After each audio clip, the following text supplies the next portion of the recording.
احنا دخلنا فصل الصيف، والحرق في فصل الصيف افضل بكتير قوي، وسهل عليكي جدا وسهل عليك جدا ان انت تخس في فصل الصيف. تعالوا افهمكم ازاي. فصل الصيف انت بتحب فيه تشرب اكتر ما تحب فيه تاكل. تلاقي نفسك عطشان وبتنزل وبتفرهد من الحر، فتحس ان انت دايما عايز تاخد مشروبات. فرصتك عشان تخس ان انت تشرب مشروبات قليلة السعرات الحرارية. زي ايه؟ انت تعمل لنفسك ديتوكس، يعني تبدأ يومك بمشروب فيه عصرة ليمون، مية بعصرة ليمونة. ابدأ يومك بمشروب فيه مية بنعناع مغلي وتحطه في المية السقعانة وتلج وتشربه. حس ان انت انتعشت ومليت معدتك بديتوكس ينظف معدتك الصبح اول ساعتين بتصحى. بعد كده تبدأ تاخد وجباتك الغذائية اللي انا هحددها لك برضو.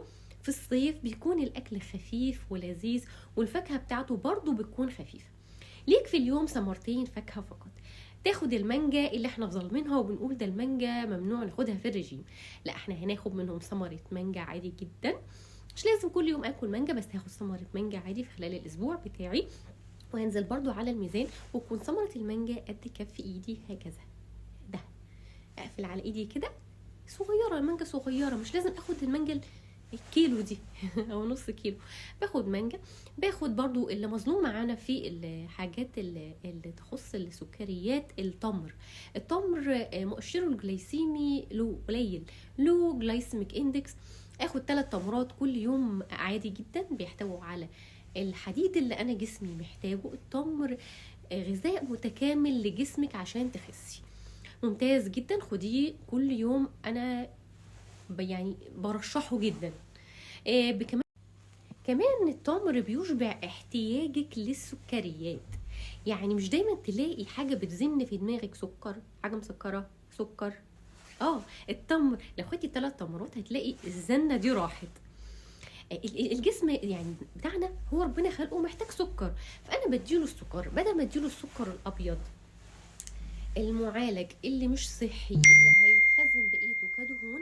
لا، انا بديله سكر هيغذيني ويدخل لي فيتامينات وحديد في جسمي ويديني قوه وينزلني على الميزان. 3 تمرات، او اخد منجايه، او اخد موزايه ومنجايه، او اخد برتقانايه و3 فراوليات. احنا موسم الصيف مفيش فراوله، في خوخ، في مشمش.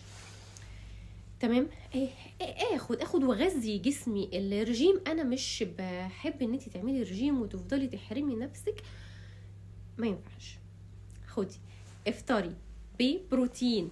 اول يومك لازم تبدأي يومك بالبروتين، اللي هم عبارة عن بيضتين بيسدوا معاكي اليوم كله، متحسيش بالجوع زي ما بتبدأي يومك بحتة كيكاية كرواسونية. الحاجات دي بتحسسك بجوع، وانها لان السكريات بتتهضم في الجسم بسرعة قوي، وبتخليكي دايما حاسه بكريفنج للحلويات.